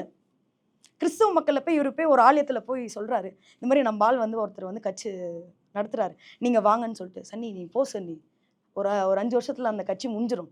திரும்பவது யாராவது என்ன நீ இல்லைண்ணா அவர் படிச்சிருக்கிறாரு, ரொம்ப தெளிவாக பேசுகிறாரு, அவர் பார்த்தேன்னா நீ அவர் பின்னாடி வருவ, சமத்துவத்தை பற்றி பேசுகிறாருண்ணா, நமக்கான குரலாக நான் தமிழ்நாட்டில் இவர் வருவார்ண்ணா அப்படின்னு சொல்லிட்டு ஹீ பிலீவ். வேலூர் மாவட்டத்தில் முதல் தாய் சிறுத்தையா. அப்போது நிறைய ஆதிக்க சாதியினர் என்ன பண்ணியிருக்காங்க, இவர் போயிட்டு கருப்பு அந்த சாக்கில் என்ன பண்ணியிருக்கிறாரு, கரியில் வந்து என்ன பண்ணியிருக்கிறாரு, கறிக்கட்டையில் திருமான்னு எழுதியிருக்கிறாருங்க. இத்தனைக்கும் அது பிளைனாக தான் இருக்குதான், அங்கே வந்து எந்த கட்சியினர்தும் எதுவுமே இல்லை, திருமான்னு எழுதியிருக்கிறாங்க. உடனே அடுத்த நாள் அந்த ஆதிக்க ஜாதியினர் எல்லாரும் வந்து அப்பா கிட்ட வந்து பெரிய வெட்டுக்குத்தே நடந்திருக்கு. அப்போ பார்த்தீங்கன்னா பல வன்முறை, இங்கே தையல், இங்கே பெரிய இது ஜஸ்ட் மிஸ், இங்கே ஸ்டர்னம் கிட்ட வந்துச்சுன்னா உயிரே போயிட்டு இருக்கோங்க, இல்லை வேற எங்கேயாவது பட்டுருந்துச்சுன்னா உயிர் போயிருக்கும். அந்த மாதிரி ஒரு போராளியாக இருந்து அவரு பின்னாடி யார் தூண்டுகோலாக இருந்தது, ஒரு கீயாக இருந்தது அந்த வெற்றிக்கு, ஒரு மாற்றத்துக்கு யார் உருவாக்குனது தான் தலைவர் திருமா மட்டும்தான். அந்த கருப்பு சாக்கில் அந்த கறிக்கட்டில் எழுதும் பொழுது அவ்வளோ பிரச்சனையாச்சு. ஆனால் இன்னைக்கு வேலூர் முழுக்க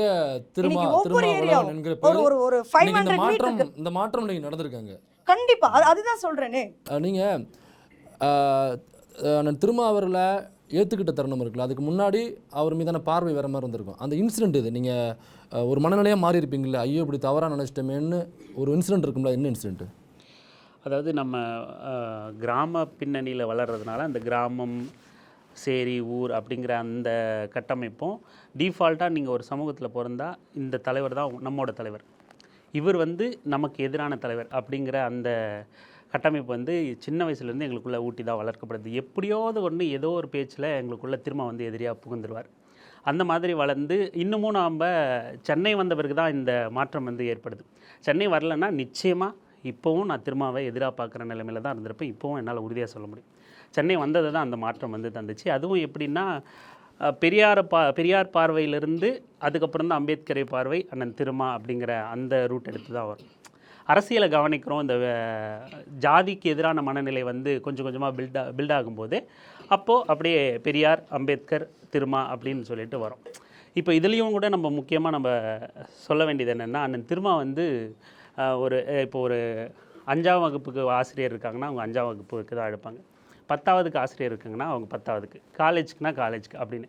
நீங்கள் அண்ணன் திருமாவை எடுத்துக்கிட்டிங்கன்னா அவர் வந்து நீங்கள் சின்ன வயசுலேருந்து நீங்கள் கருத்தியலாக பொலிட்டிசைஸ் ஆனீங்கன்னா கூட அதுக்கப்புறமும் கூட உங்களை கைட் பண்ணுற அளவுக்கான ஆரம்பம் தொட்டு இறுதி வரைக்கும் வந்து உங்களுக்கு அவரே தொடர்ச்சியான ஆசிரியராக இருப்பார். நீங்கள் பொலிட்டிசைஸ் ஆகாமல் ஒரு சாதி வெறியனாக இருந்தாலும் நீங்கள் அவரை பார்த்தா அதிலிருந்து மாறலாம். அரசியல் படுறீங்க அப்படின்னா இப்போ இந்த பெரியார் அம்பேத்கருங்கிற அந்த கான்ட்ரவர்சி இருக்குது. பெரியாரை ஏற்றுக்கிட்டவங்க ஒரு தரப்பு, அம்பேத்கரை ஏற்றுக்கிட்டவங்க ஒரு தரப்பு அப்படின்னு.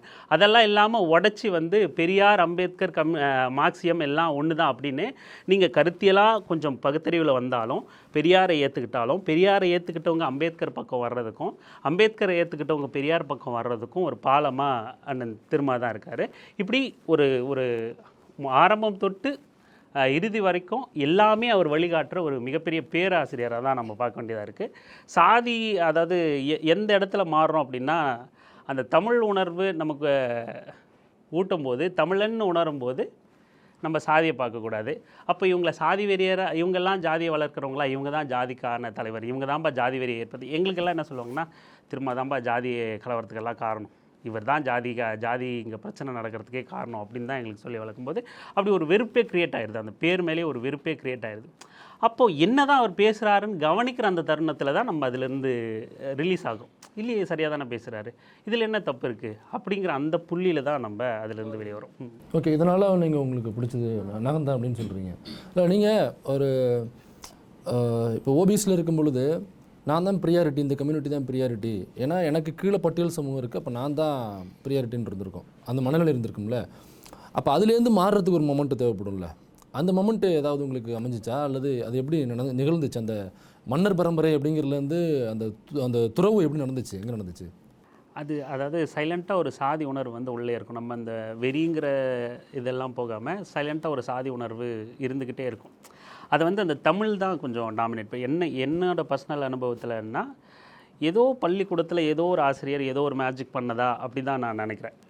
அந்த 6ஆம் வகுப்புலேருந்து ஒரு 10ஆம் வகுப்புக்குள்ளே தமிழோட ஆதிக்கம், அரசு பள்ளிங்கிறதுனால தமிழோட ஆதிக்கம், அதை சொல்லி கொடுக்குறது, அந்த தமிழ் வந்து சாதியை பீட் பண்ணி தமிழ் யோசிக்கணும் அப்படிங்கிற அந்த எண்ணம் இருந்துக்கிட்டே இருக்குது, யோசனை இருந்துக்கிட்டே இருக்குது. அதுக்கப்புறம் இந்த சமூகத்தில் நமக்கு சிலதெல்லாம் சொல்லிக்கிட்டே இருப்பாங்க, எதிர்த்து கேள்வி கேட்க முடியாது நம்மளால். ஆனால் கேள்வி மனசுக்குள்ளே இருந்துக்கிட்டே இருக்கும். இப்போ இவர் நமக்கு தலைவர் அப்படின்னா ஏன் தலைவர் அப்படின்னு நம்ம கேட்க முடியாது. இவர் நமக்கு எதிரின்னா ஏன் எதிரி, நமக்கு எதிராக என்ன பண்ணார் இவர் அப்படின்னு சொல்லிட்டு நம்ம கேட்க முடியாது. சொன்னாங்கன்னா நம்ம கேட்டுக்கணும். கேட்டால் அதெல்லாம் உனக்கு தெரியாது, நீ வாய மூடு, உனக்கு தெரியாது, சின்ன பையன் அப்படின்னு சொல்லிட்டு அவங்க அதுக்கு பதிலே கிடைக்காது. பதிலே கிடைக்காத பல 100 கேள்விகள், பல 1000 கேள்விகள் சேர்ந்து அத்தனைக்கும் பதில் கொடுக்குற தலைவராக திருமாவே இருக்கார். உங்கள் மேலே அந்த வெறுப்புக்கான காரணத்தை தெரிஞ்சுக்க நான் அவர் பேசுகிறத கேட்குறேன். அவரை தீவிரமான ஆதரவாளராக அவரோட பேச்சு எனக்கு மாற்றிடுது. நான் ஆதரிக்கணும்னாலும் காரணம் இருக்கணும், எதிர்க்கணும்னாலும் காரணம் இருக்கணும் அப்படிங்கிற ஒரு நிலைப்பாடு எனக்கு வருது. அப்போ ஏன் இவரை எதிர்க்கணும், அப்படி எதிர்க்க சொல்கிறாங்க, ஏன் இவரை எதிர்க்கணும், நம்ம காரணத்தோடு எதிர்ப்போம் அப்படின்னு சொல்லிட்டு அவரை பேசுகிறத கேட்குறேன். இவர் எங்கேயுமே எனக்கு எதிராக செயல்படவே இல்லையே, எங்கே இவர் செயல்பட்டிருக்காரு, எங்கேயுமே ஒரு வார்த்தை கூட எனக்கு எதிராக பேசுனதே இல்லையே. எந்த விஷயத்துலையுமே ஒரு இடஒதுக்கீடாக இருக்கட்டும், இப்போ ஓபிசி ஒன்றிய மருத்துவ அந்த ஸ்காலர்ஷிப்பாக இருக்கட்டும், இந்த 10.5 இருக்கட்டும், எங்கேயுமே எதிர்த்து பேசலை. எந்த விதத்துலேயும் சாதி ரீதியாகவும் ஒரு சமூக பேச்சிலையும் எதிர்த்து பேசலை. மாறா அவரை நான் எங்கே வியப்பாக பார்க்குறேன்னா, நான் பறையனாகவும் இருப்பேன், நான் கொரோனாவும் இருப்பேன் அப்படிங்கிறார். நான் எந்த சாதிக்கு பிரச்சனைனாலும் அங்கே வந்து நிற்பேன், அப்போ நான் அந்த சாதியாக மாறிப்பேன். எனக்குள்ள அதிகபட்சம் மாந்தநேயம் இருக்குது, அவ்வளோதான். மாந்தநேயத்தை தாண்டி எனக்கு வேறு எதுவும் பெருசே கிடையாது. என்ன சாதி பார்த்து என்கிட்ட யாருமே வராது. இன்றைக்கி நாளைக்கு என்னை விட நல்ல கலராக இருக்கிறவன் வந்தால் நீ அவன் பின்னாடி போயிடுவேன். இப்படின்னு அவரோட எல்லா பேச்சும் எனக்கு பெரிய ஈர்ப்பை ஏற்படுத்துது. இவரை போய் நாம் தப்பாக நினச்சிட்டோமே அப்படிங்கிற அந்த புள்ளியில் தான் அவரை எதிர்க்கிறதுக்கான காரணத்தை தேடி போனோன்னா அவரோட தீவிர ஆதரவாளனா மாற அவர் பேச்சு மூலமாகவே. இப்போ நான் ரீசெண்டாக போகிறேன், நான் அப்பா கூட போகும்போது, ஊருக்கு போகும்போது அப்பா வந்து ஒருத்தரை பார்த்து பார்க்குறாரு, அவரை பார்க்குறாரு. அவர் வந்து பார்த்த உடனே அப்பாவை பார்த்து வணக்கம் சொல்கிறார். வணக்கம் சொன்னோன்னே நானும் வந்து சகஜமாக கடந்து போகிறேன். அப்பா வந்து அதுக்கு ஒரு கதையை சொல்கிறாரு. நான் ஒரு வீட்டில் தான் வேலை செஞ்சேன், பண்ணையடியாக வேலை செஞ்சேன் அப்படின்னு சொல்லிட்டு. அப்போ வேலை செய்யும் போது நடந்த சம்பவங்களை வந்து அவர் ரீகால் பண்ண. 5வது தான் படிச்சாரப்பா, 5வது மேலே மாடு மேய்க்கப்பட்டார். அவங்க வீட்டில் அங்கங்கே இருக்க ஒரு வீட்டில் மாடு மேய்க்கப்பட்டார். அப்போ அந்த காலத்தில் அவர் எப்படி இருந்தாருன்னு சொல்லும் போது நமக்கு வந்து ரொம்ப பாரமாயிடுது. இப்போ அவர் வந்து ஈக்குவலாக பார்த்து வணக்கம் வைக்கிறாரு. ஒரு கட்டத்தில் பார்த்தீங்கன்னாக்கா உள்ள ஒரு பஞ்சாயத்து ஆஃபீஸில் போனாக்கா சேர் போட்டு உட்காரு. அந்த சேர் போட்டு உட்காரும் போது அப்பாவுக்கு பார்த்தீங்கன்னாக்கா அந்த உணர்வை வந்து வெளிப்படுத்த முடியல. சொல்லும் போது அது ஒரு பல தலைமுறை தாகமாக வந்து அவருக்கு இருந்திருக்கு. அவர் வந்து லுங்கி கட்டியிருந்தாரு.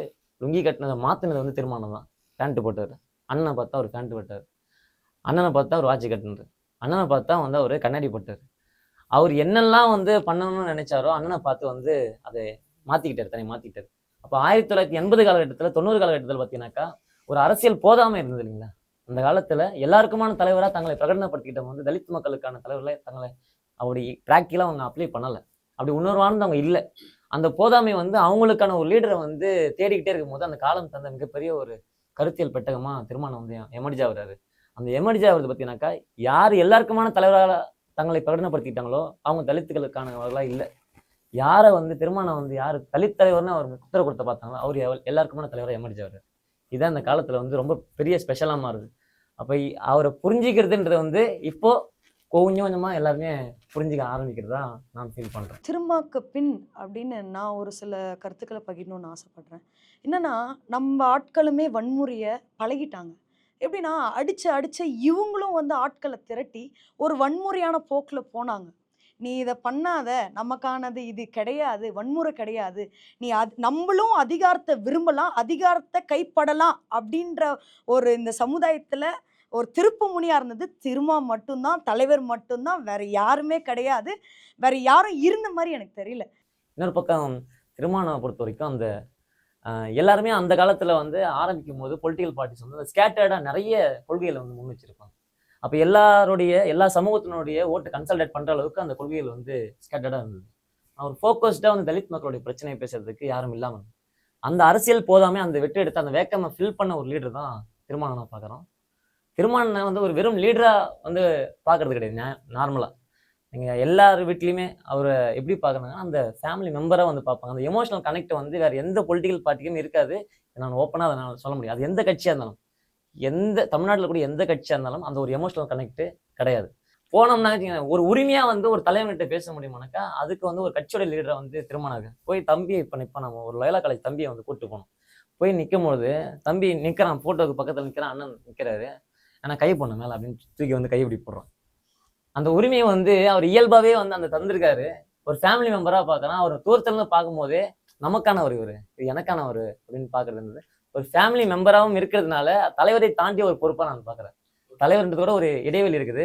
குடும்பத்தில் ஒருத்தர் இருந்து அந்த இடைவெளியை உடைச்சி நெருக்கம் வைக்கிறதா நான் பார்க்குறேன். இப்போ நிறைய கட்சிகள் இருக்கும், பார்ட்டிஸ் இருக்கும். குறிப்பாக தலித் கட்சிகள் அப்படின்னா தலித் தலைவர் நான் சொல்ல வரல, புரிஞ்சுக்கணும், மக்களுக்கு புரியணுங்கிறதுக்கு அந்த வார்த்தை நான் பயன்படுத்துகிறேன். அப்படி பார்க்கும்பொழுது ஒரு தலித் மூமெண்ட்டும் அல்லது தலித் பார்ட்டிஸ் வந்து ஏதோ ஒரு தலைவரை மட்டும்தான் முன்னிறுத்தி போவாங்க. பெரும்பாலும் புரட்சியாளர் அம்பேத்கருடைய ஃபோட்டோ வச்சுப்பாங்க, அவரை தான் நாங்கள் தலைவராக ஏற்றுக்கொள்கிறோம் அப்படின்னு போவாங்க. இன்னும் நிறைய தலித் பார்ட்டிஸ் இப்போ என்னன்னாக்கா, இப்போ திருநெல்வேலி பக்கம் பார்த்தீங்கன்னாக்கா அம்பேத்கரை ஏற்றுக்க மாட்டேங்கிறாங்க. அம்பேத்கர் நானாத்துக்கு ஏற்றுக்கணும் அப்படின்னு சொல்லி கேட்குறாங்க. இப்போ இப்படி நிறைய தலித் பார்ட்டிஸ் இருக்குல்ல. ஆனால் எனக்கு தெரிஞ்சு விசிகாவில் நான் திருமா அவர்கள் மட்டும்தான் பெரியார், அம்பேத்கர், மார்க்ஸு, இது மட்டும் இல்லாமல் தமிழ் தேசியம், இது எல்லாத்தையும் ஒருங்கிணைச்சு கொண்டு போகிறது இருக்கு இல்லைங்களா? இது என்னவான எதுக்காக இந்த ஒரு ஸ்டாண்டை அண்ணன் திருமா அவர்கள் எடுக்கணும்? மற்றவங்களுடைய பார்வைக்கு அதை வந்து ஒரு கால்குலேட்டிவாக வேணா இருக்கலாம், இது எல்லாரையும் வந்து ஈர்க்கக்கூடியதா அப்படின்னு இருக்கலாம். அது வந்து கான்செப்டாக தான் பார்க்கணும். கான்செப்சுவலாக எந்த இடத்துக்கு எது தேவையோ அது வந்து பொறுத்துறார். இப்போ புரட்சியாளர் அம்பேத்கர் வந்து சாதி ஒழிப்புக்கு ரொம்ப அவரை வந்து ஒரு ஐடென்டிக்கலாக வந்து தவிர்த்துட்டு சாதி ஒழிப்பை பற்றி இந்தியாவில் பேச முடியாது. அப்படி தமிழ்நாட்டில் எடுத்துகிட்டு வந்தோம்னாக்கா பெரியாரை தவிர்த்துட்டு சாதி ஒழிப்பை பற்றி பேச முடியாது. இதை தாண்டி இந்த விஷயங்கள் பெரியார் செய்ததுமே அம்பேத்கர் செய்ததுமே அது ஒரு வரலாற்று ஏங்கில் பொருள் முதல்வாத கண்ணோட்டத்தோட செஞ்சது அப்படின்னு சொல்லிட்டு அவர் இன்டர்ப்ட் பண்ணி அவங்களையுமே வந்து ஒரு லெஃப்ட் ஐடியாலஜிகளாக வேலை செய்தவங்களா அவரை வந்து கொண்டு வர்றாரு. கடைசியாக வந்து அவருடைய அம்பேத்கர் திடலை பேசின விஷயத்துல சொல்றாரு, இறுதி வந்து இடதுசாரியோடைய தீர்வு தான், மார்க்சியம் தான் தீர்வுனாலும் கூட அதை கொண்டு போகிறது அந்தந்த இடத்துக்கு தேவையான ஐடியாலஜி தேவைப்படுது. அப்போ இங்கே வந்து இந்தியாவுக்கு அம்பேத்கர் தேவைப்படுகிறார், பெரியார் தேவைப்படுகிறார். அப்போ இது மூணுமே வந்து வேறு வேறு இல்லை. ஆக்சுவலாக இதை பார்க்கறது வந்து வேறு வேற பார்க்கப்படுது, இல்லைன்னா வேறு வேற அவங்களுடைய ஆதாயத்துக்காக வந்து பிரிக்கப்படுது. ஆனால் மூணும் வேறு வேறு அல்ல. மூணுமே வந்து ஒரே விஷயம்தான், ஒரே சிந்தனை தான், ஒரே கான்செப்ட் தான்.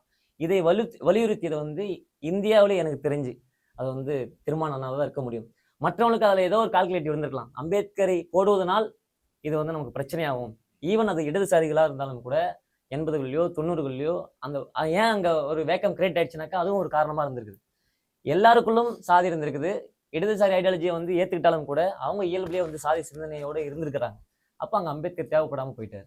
பெரியாரை ஏற்றுக்கிட்டாங்கனாக்கா பெரியாரை ஏற்றுக்கிட்டவங்க பெரியாரை மட்டுமே மையப்படுத்தி கொண்டு போவோம் அப்படின்னு இருந்திருக்காங்க. அம்பேத்கரை வந்து தவிர்த்துட்டாங்க. ஏன்னா அவங்களுக்குள்ளும் சாதிய மனப்பான்மை இருந்திருக்குது. மார்க்ஸை ஏற்றுக்கிறக்கூடிய சேகுவராவை ஏற்றக்கூடியவங்களை கூட பகத்சிங் ஏற்றுப்பாங்க, ஆனால் அம்பேத்கர் ஏற்றுக்காம போயிட்டாங்க. அப்போ அவங்களுக்குள்ள இயல்பாக இருந்த சாதிய மனநிலையை வந்து உடைச்சிட்டு வெளியில கொண்டு வரதுக்கான ஒரு முயற்சியை முன்னெடுத்து இப்போ வந்து அதை நிறுவிட்டார். இப்போ தமிழ்நாட்டில் நீங்க அம்பேத்கரை, பெரியாரை, மார்க்ஸை தவிர்த்துட்டு ஒரு அரசியல் நடத்த முடியாது. அதுக்கு காரணம் ப்ளஸ் வந்து அந்த 3 பேரையும் வந்து ஒரே பேனர்ல கொண்டு வர முடியும், ஒரே துண்டு பிரசுரத்துல போட முடியும் அப்படின்னாக்கா அது திருமாவளவனுடைய எழுச்சி தான். அதனால அமைப்பாய் திருவள்ளுவம் புத்தகமே ஒரு கம்யூனிஸ்ட் பார்வையில் தான் இருக்கும். கண்டிப்பா நீங்க அந்த அமைப்பாய் திருவள்ளுவம் புத்தகத்தில் எந்த இடத்துலையுமே வந்து யாரையுமே அவர் கோட் பண்ணல. எந்த இடத்துலையும் பெரியாரையோ மார்க்ஸையோ அம்பேத்கர் கோட் பண்ணி வந்து இவங்க இது சொன்னாங்க இவங்க இது சொன்னான்னு கோட் பண்ணல.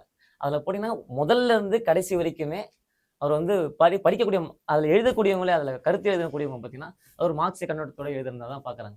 அது கான்செப்டாக அவரை புரிஞ்சுக்கிறதுங்க இங்கே கஷ்டமாக இருக்குது. ஏன்னா நிறைய பேர் கான்செப்ட் தெரியுது இல்லை. பிரச்சனையாக வந்து அங்கே தான் இருக்குது. வெறும் எமோஷனலாக வந்து டீல் பண்ணுறாங்க.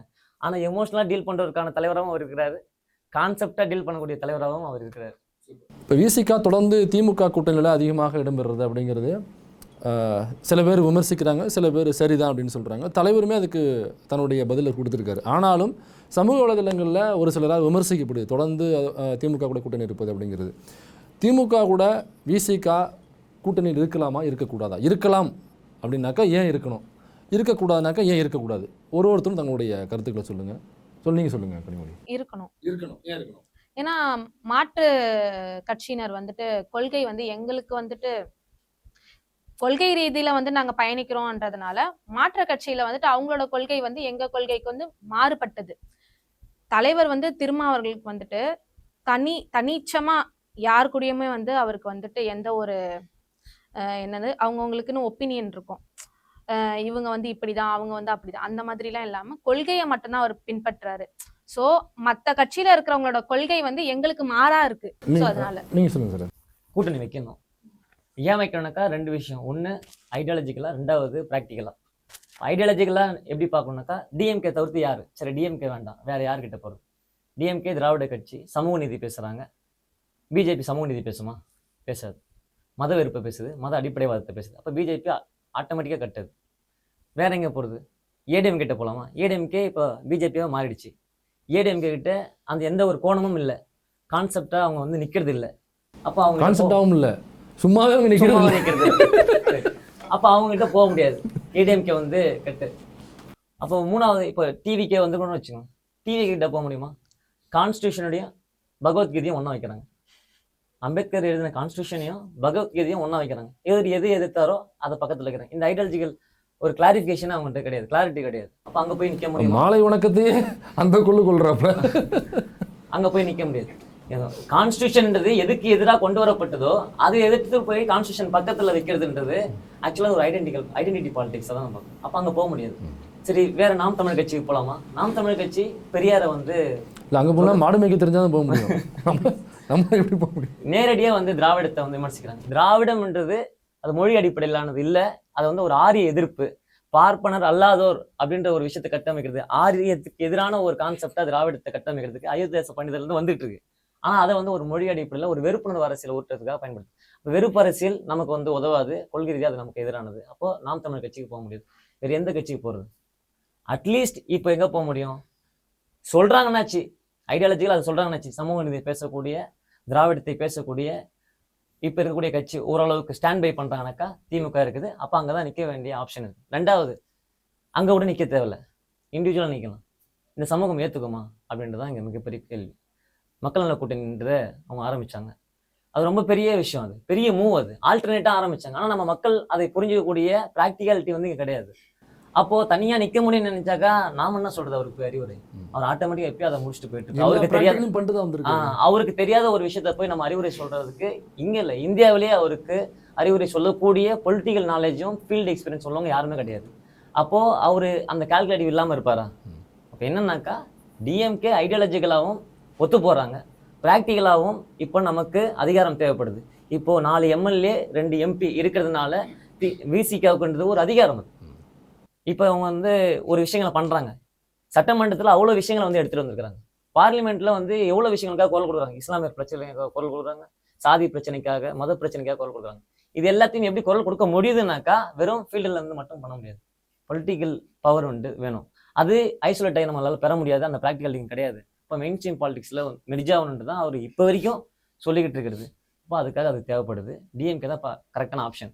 இதில் 2 விஷயம். ஒன்று, விசிகே மேலே இருக்கிற அக்கறை போல பின்னாடி நின்றுக்கிட்டு டிஎம்கே மேலே இருக்கிற எதிர்ப்பை வந்து காட்டுறதுக்காக அவர் எப்படியாச்சும் அதில் வந்து காட்டணும் அப்படின்னு நினைக்கிறாங்க.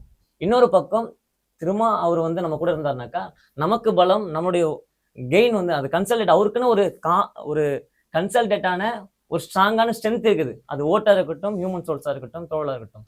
அப்போ அது நமக்கு கிடைக்கும் அப்படின்றதுக்காக போட்டி போடுறாங்க.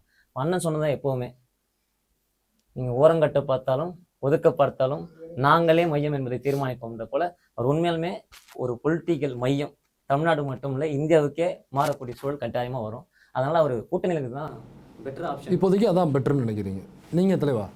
நான் திமுக கூட்டணி தொடரக்கூடாதுன்னு நான் நினைக்கிறேன். தொடரக்கூடாது. ஓகே, என்ன காரணம்? இப்போது புதுசாக ஒரு கட்சி ஆரம்பிச்சிருக்கு, டிவிகே கட்சி ஆரம்பிச்சிருக்காங்க. அதில் கூட அது கூட பயணம் செஞ்சால் நல்லாயிருக்கும்னு சொல்லிட்டு நான் என்னோட கருத்து. இல்லை, என்ன காரணம்? கடைசி வரலும் அவருக்கு ஒரு மன்னராட்சி முறையாக தான் நடந்துகிட்டு இருக்கு. அவருக்கு எங்கே போனாலும் ஒரு ஃபங்க்ஷனில் போனால் பிளாஸ்டிக் சேர் தான் கொடுக்குறாங்க. ஒரு எம்எல்ஏக்கள் எல்லாரும் வந்து ஃபேக் நியூஸ். அந்த பிளாஸ்டிக் சேர் கொடுத்தாங்கன்னு சொன்னாங்க. நான் அந்த வீடியோ கனால நான் பார்த்துருக்கேன். அது ஃபோட்டோஷாப். அந்த உடஞ்ச பிளாஸ்டிக் சேர் தானே? உடஞ்ச பிளாஸ்டிக் சேரில் புது சேர் பிளாஸ்டிக் சேர் கொடுக்குறாங்க அவருக்கு. எல்லாரும் வந்து மெதுன்னு இந்த மாதிரி சேரில் உட்காரட்டும். அவருக்கு வந்து அவருக்கு வந்து எப்பவுமே கடைசி வரைக்கும் பிளாஸ்டிக் சேர் தான் கொடுக்கப்படுது. 4 எம்எல்ஏ சீட்டு கொடுத்தா என்ன பத்தம்? ஒரு 10 கொடுக்கலாமே. ஒரு 4 எம்பி கொடுத்தாங்க, அந்த மாதிரி கொடுக்கலாம். இதெல்லாம் வந்து அவருக்கு மறுக்கப்படுது. இப்போ மக்கள் நல கூட்டணியில் விசிகாவுக்கு எத்தனை சீட்டு கொடுத்தாங்க தெரியுங்களா? இங்கே மக்கள் நல கூட்டணி வச்சாங்கல்ல, அது கம்யூனிஸ்ட் கட்சி, விசிகா, மதிமுக அவங்களாம் சேர்த்து மக்கள் நல கூட்டணி வச்சாங்க. நீங்கள் 10 சீட்டு கேட்டிங்களா? 10 சீட்டை விட அதிகமான சீட்டுகள் அங்கே கொடுத்தாங்க. இப்போ அங்கே போக முடியுமா? ஏற்கனவே இருந்திருக்காங்க. அப்படி இருந்தாக்கா நீங்கள் வெற்றி அடையணும்ல, அதற்கான பாசிபிலிட்டிஸ் எங்கே இருக்கோ அவங்க கூட தான் கூட்டணி வைக்க முடியும். அதனால் ஒருத்தர் கூப்பிட்றா, துணை முதல்வர் கொடுக்குறாரு, அல்லது ஒரு நடிகர் அங்கே போனாக்கா நமக்கு ஒரு ஃபேம் கிடைக்கும் அப்படின்னு போனாக்கா இந்த 4 எம்எல்ஏ 2 எம்பியுமே கிடைக்காத சூழல் போயிடும். அதனால இந்த மன்னராட்சின்னு சொன்னீங்க இல்லைங்களா? அதனால் இந்த மன்னராட்சி என்னன்னாக்கா ஒரு ஃபீல்டுக்கும் வராமல் திராவிடம்னா என்ன, தமிழ் தேசியம்னா என்ன எதுவுமே தெரியாமல் ஒரு கையில் கான்ஸ்டியூஷனையும் ஒரு கையில் பகவத்கீதையும் வச்சு நிற்கிறாங்கல்ல, இவங்க முதல்வர் ஆகணும்னு நினைக்கிறாங்க பார்த்தீங்களா? இதுதான் மன்னராட்சி. இவங்க ஹீரோவாக நடிச்சுட்டு அந்த ஃபேமை கொண்டாந்து நான் பொலிட்டிக்கலில் அறுவடை செய்வேன் அப்படின்னு நினைக்க முடியாதுல்ல. நீங்கள் ஸ்பாட்டில் வேலை பார்த்துருக்கணும், அரசியல் என்னென்னு தெரிஞ்சிருக்கணும். அது தெரிஞ்சுக்கிட்டு நீங்கள் உள்ளே வந்தீங்கன்னாக்கா ஓகே. ஒரு கையில் பகவத்கீதையும் ஒரு கையில் கான்ஸ்டியூஷனையும் வச்சு நிற்கிறவங்கள நம்ம ஏற்றுக்க முடியாது இல்லைங்களா?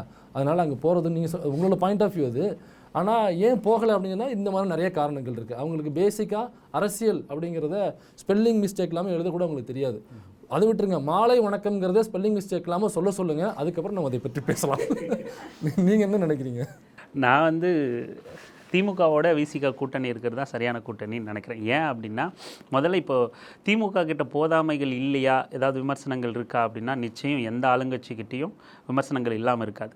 இன்றைக்கி திராவிட கொள்கைகளோட தமிழ்நாட்டோட வளர்ச்சி திட்டங்களோட ஓரளவுக்கு பயணிச்சுக்கிட்டு இருக்கிற கட்சினா அது திமுக மட்டும்தான். அதுக்கு எதிர்ப்பு அரசியல் பேசுகிற யாருக்கிட்டையுமே அந்த எதிர்க்கட்சி அரசியலே நம்மளால் பார்க்க முடியல. ஸோ அப்போ இருக்கிற ஒரு பெஸ்ட் ஆப்ஷன் அப்படின்னா திமுக கூட தான் கூட்டணி இருக்கணும். அதை தாண்டி வேண்டாம் அப்படின்னா எதிரில் பேசுகிற அரசியல் பேசுகிறவங்கலாம் என்ன பேசுகிறாங்க அப்படிங்கிறது இருக்குது. நமக்கு இப்போ திமுகவுக்கு எதிரான ஒரு எதிர்க்கட்சி அரசியல் கண்டிப்பாக தமிழ்நாட்டுக்கு தேவை. அதுதான் எல்லாரும் வெற்றிடம்னு சொல்லிக்கிட்டு இருந்த அந்த வெற்றிடம் வந்து இன்றைக்கி எதிர்க்கட்சி அரசியலுக்கான மிகப்பெரிய வெற்றிடம் இருக்குது. அப்போ அந்த எதிர்க்கட்சி அரசியலை பண்ணுறதுக்கான வலுவான ஆட்கள் இருக்கும்போது அவரோட இவர் வந்து கூட்டணி வச்சுருக்கலாம். அப்படி இல்லை இங்கே யாருமே. அப்போது அந்த எதிர்க்கட்சி அரசியலை உருவாக்க வேண்டிய தேவை இருக்குது. அப்போது அது யார் உருவாக்குவா அப்படின்னா, இப்போ இருக்கிற களத்தில் இருக்கிற யாருமே அந்த எதிர்க்கட்சி அரசியலை சுத்தமாக பண்ணல. ஏன்னா அரசாங்கத்துக்கு எதிர்க்கட்சி அரசியல் தான் அழுத்தம் கொடுக்கணும். அவங்கள சரியான பாதைக்கு கொண்டு வரணும். அதிகாரிகள் பேச்சை ஏதாவது ஒரு சிலர் அப்படி தடமாறி போகும்போது கூட எதிர்க்கட்சிகள் தான் அது அழுத்தம் கொடுத்து சரியான விஷயங்களை பண்ணணும். ஆனால் இப்போ களத்தில் இருக்கிற எந்த ஒரு கட்சியுமே, அது பாமகவாக இருக்கலாம், டிவிகேவாக இருக்கலாம், எந்த கட்சியுமே எதிர்க்கட்சி வேலையையும் கூட்டணி கட்சிகள் தான் பண்ணுறாங்க. அப்படி இருக்கும்போது நான் யார் கூட போய் சேர முடியும் அப்படிங்கிற அந்த கேள்வி இருக்குது. அப்போ எதிர்க்கட்சி அரசியலை இல்லை அதை திமுகவுக்கு மாற்று ஒன்று அப்படின்னு நம்ம யோசித்தோம் அப்படின்னா அதையும் கூட நம்ம அண்ணன் திருமாக்கிட்ட தான் நம்ம யோசிக்க வேண்டியதாக இருக்குது. அப்போது அவரை பொதுத்தளத்தில் எல்லாருமே ஏற்றுக்கிற நிலைமைக்கு கொண்டு வந்து மாற்ற திமுகவா விசிகவா அப்படி இருக்கலாம். இல்லை ஒட்டுமொத்தமாக அதே கொள்கைகளோட வலுவான எதிர்க்கட்சி அரசியலோட தமிழ் தேசிய சிந்தனையோட திராவிட கொள்கைகளோட இந்த சாதி ஒழிப்பு தளத்தில் யாராவது கட்சி நம்ம தொடங்குறாங்க அப்படின்னா, அனுபவத்தோடு தொடங்குறாங்க அப்படின்னா அதை பண்ணலாம். இப்போ வரைக்கும் அந்த மாதிரி யாராவது இருக்காங்களா அப்படின்னா நம்மளால் பார்க்க முடியல. அண்ணன் திருமாவை கொண்டு போய் விஜயோட சேர்க்கணும், அண்ணன் திருமாவை கொண்டு போய் சீமானோட சேர்க்கணும் அப்படின்னு பேசுகிறதே நான் தப்பாக தான் பார்க்குறேன். இவரை எப்படி அவரை கூட போய் சேர சொல்கிறீங்க? அவங்க இல்லை மாறி வந்து இவரோட வந்து சேரணும். இவரை கொண்டு போய் ஏன் நீங்கள் இவரோட போய் சேரல, ஏன் விஜயோட போய் சேரல, ஏன் சீமானோட போய்? சீமான்லாம் வந்து அண்ணன் திருமாவோட பேச்சில் குழந்த மாதிரி உட்காந்துக்கிட்டு தட்டு மாதிரி பேசினால அவரை கொண்டு போய் ஏன் நீங்கள் சீமானோட கூட்டணி வைக்கக்கூடாதுன்னு பேசுகிறதெல்லாம் தவறான இதுவாக இருக்குது. அப்போ இருக்கிற ஒரு வாய்ப்பில் நம்ம திமுகவோட கூட்டணி வைக்கிறது தான் சரியானது. திமுகவோட கூட்டணி வைப்பு தான் சரியான முடிவு. இப்போ தற்காலத்தில் வந்துட்டு திராவிட முன்னேற்றக் கழகமும் விடுதலை சிறுத்தைகளும் கருத்தில் ரீதியாக ஒற்றுமையாக இருக்கிறது. அது மட்டும் இல்லாமல் வந்து சனாதனத்தை எதிர்ப்பதில் இரு கட்சியுமே வந்து ஒற்றுமையாக இருக்குது. சனாதனங்கள் பிஜேபி வந்து கையாளக்கூடிய சாதி அடிப்படையில் பிளவுபடுத்தக்கூடிய ஒவ்வொரு செயல்பாடுகளையும் எதிர்ப்பதில் தனியாக தமிழ்நாட்டில் பிஜேபியை வந்து கால் ஊனக்கூடாதுங்கிற ஒரே அந்த 2 பேரும் சேர்ந்து கரெக்டாக இரட்டை குழல் துப்பாக்கி. ஆமாம், மீதி இரட்டை துப்பாக்கி மாதிரி செயல்படுறாங்க. அதனால் இப்போது வந்து தற்காலத்தில் வந்து திமுக கூட்டணி வந்து சரியான முடிவாக எனக்கு தோணுது. நீங்கள் கூட்டணி இருக்கணும். ஏன்னா கொள்கை எதிரின்னு இருக்கிறாங்க. ஸோ இவங்க திமுக அண்ட் விசிகே இவங்க 2 பேருக்குமே ஒரு கொள்கை எதிரியாக பிஜேபியை நான் பார்க்குறேன், இந்த 2 கட்சிகளும் பார்க்குறாங்க. ஸோ ஆல்ரெடி இருக்கிற சுச்சுவேஷனை பார்த்தா எங்கே கொலைப்படி பண்ணலாம், எங்கே கலகம் பண்ணலாம், திரும்பவை எப்படி இழுத்து யாரோட மர்ஜ் பண்ணலாம், இப்போ எத்தனை பணம் கொடுத்து நம்ம வேறம் பேசலாம், இப்படியெல்லாம் இத்தனை சூழ்நிலை போயிட்டுருக்கு. ஸோ எல்லாருக்குமே வந்து முதலமைச்சர்ன்ற ஆசை இருக்கும். திரும்ப வந்து என்னதான் மக்கள் என்னை தேர்ந்தெடுக்கப்பட்டாங்க, எனக்கு அந்த பதவி இல்லைனாலும் நான் ஆசைப்படுறேன். திருமாவோட ரசிகராக இருந்து, பொறுப்பாளராக இருந்து, உறுப்பினராக இருந்து, நான் ஒரு கட்சிக்காராக இருந்து நான் திரும்ப ஆசைப்படுறேன் அவர் முதலமைச்சர் ஆகணும்னு. ஏன்னா இப்போ ஒரு எம்பியாக இருந்து தலைவராக இருந்து இத்தனை மக்களுக்கு இவர் வந்து சேவை செய்கிறாருன்னும் போது முதலமைச்சர் அப்படின்றது வந்து மிகப்பெரிய பதவி. நான் அதுக்குரிய ஆசையாக நான் பார்க்குறேன். ஆனால் இப்போ இருக்கிற சூழ்நிலையில் இந்த கூட்டணி வந்து இருக்கிறது ரொம்ப நல்லதாக இருக்குது. அட்லாஸ்ட் வந்து நம்ம ப்ராக்டிக்கலாக பேசணும். எல்லாரும் என்ன சொல்கிறாங்கன்னா அவங்க தான் அந்த மாதிரி பண்ணுறாங்கல்ல, ஏதாவது ஒரு இழிவுபடுத்தி இப்போ இவர் சொன்னார் இந்த மாதிரி ஷேர், இந்த மாதிரி சில்லி ரீசன்ஸ். ஏன்னா ரீல்ஸில் வந்து 1000 போடுவாங்க, 1000 விஷயத்த மோச் பண்ணுவாங்க. நம்மளுடைய புரிதலை வந்து ப்ராட் மைண்ட் செட்டை வைக்கணும்னு நான் ஆசைப்படுறேன். ரொம்ப பகுத்தறிவாக வச்சு நம்ம சிந்தனையை வந்து மேற்கொள்ளணும்னு ஆசைப்படுறேன். ஸோ ஒரு கொள்கை எதிரிக்கிட்டேருந்து தன்னை பாதுகாத்துக்கிறதுக்கு இந்த கூட்டணி அவசியம் நான் நினைக்கிறேன். இப்போ அண்ணன் திருமா வந்து ஒரு நல்ல பார்லிமெண்டரியன், அவர் வந்து ஒரு சோஷியல் ரிஃபார்மரு, அப்புறம் எல்லா சமூகங்களுக்கும் குரல் கொடுக்கக்கூடியவர், அவர் ஒரு கட்சியினுடைய தலைவர், இப்படி இந்த பல முகங்கள் இருக்குல்ல, இதில் ஹூ இஸ் திருமான்னு கேட்டால் என்ன நீங்கள் சொல்லுவீங்க? அனைத்து மாணவர். நீங்கள் என்ன கேட்டால் ஒரு சாதி ஒழிப்பு போராளி அப்படின்னு சொல்லலாம். ஏன்னா தமிழ்நாட்டில் இன்றைக்கி ஜாதி பார்த்து பின்னாடி வராதுன்னு சொல்லக்கூடிய ஒரே தலைவர் அவர் மட்டும்தான். அதனால் நான் அவரை வந்து ஒரு சாதி ஒழிப்பு போராளியாக, அந்த மாதிரி ஒரு சமூக போராளியாக தான் நான் அவரை பார்க்குறேன். தம்பி, நீங்கள் தினகரன், நீங்கள் நான் திருமாவை என்னவாக நீங்கள் பார்க்குறீங்க? ஒரு சமூக போராளியாக பார்க்குறேன். சமூக போராளியாக பார்க்குறீங்க. வேறு எதுவும்? மாமனிதனுக்கு அப்புறம் படம் வரல, வந்தாக்கா சொல்லுங்க. நீங்கள் என்னவாக ஹூயிஸ் திருமா? ஹூயிஸ் திருமான்னு ஒரு வார்த்தையில் முடிக்கிறதுக்கு எந்த வார்த்தையை சொல்லலாம் நான் யோசிச்சுட்டு இருக்கிறேன். ஒரு வார்த்தையில் அவரை வந்து நம்ம கால்குலேட் பண்ணிட முடியாது. சமத்துவ தலைவர் அப்படின்றத முதல் விஷயமா சொல்கிறேன். ரொம்ப கடினமாக தான் ஒரு வார்த்தையில் நான் முடிக்கிறேன். 2வது என்னன்னா, உலகமும் ஏற்று கொண்டாடக்கூடிய தலைவர்.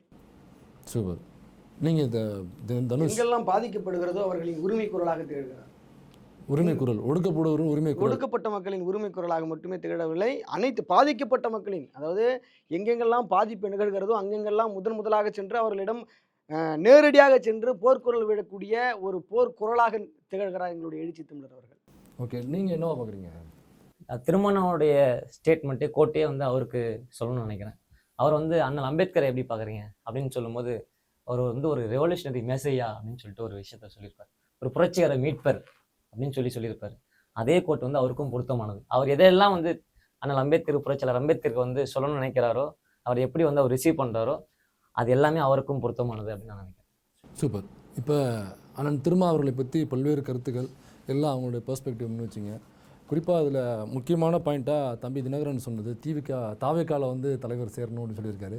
தலைவர் பரிசீலிப்பார்னு பார்க்குறோம். ஆனால் பல கருத்துக்களை நம்ம விவாதிச்சிருக்கோம், பல விஷயங்கள் பேசியிருக்கோம் தலைவரை குறித்து, தலைவர் திருமா அவர்களை குறித்து. இந்த கருத்துக்களை அப்படியே நம்ம மக்கள் முன்னாடி விட்டுருவோம். இதில் எது சரி எது தவறு, அல்லது நாங்கள் ஏதாவது தவறாக பேசியிருக்கோமா, யார் தவறாக பேசியிருக்கா அப்படிங்கிறத இருந்தாக்கா சொல்லுங்கள் கமெண்ட்டில், திருத்திக்கு நாங்கள் தயாராக இருக்கோம். இதுக்கு உங்களோட நேரத்தை ஒதுக்கி நீங்கள் எல்லோரும் வந்து பங்களிச்சிங்க. மீண்டும் வேறு ஒரு சந்தர்ப்பத்தில் வேறு ஒரு தலைவரை பற்றியோ அல்லது வேறு ஒரு விவாதத்திலையோ வேறு ஒரு நிகழ்ச்சியிலையோ நம்ம மீண்டும் பங்கெடுப்போம். உங்களோட நேரத்தை ஒதுக்கி நீங்கள் வந்ததுக்கு உங்கள் அனைவருக்கும் நன்றி.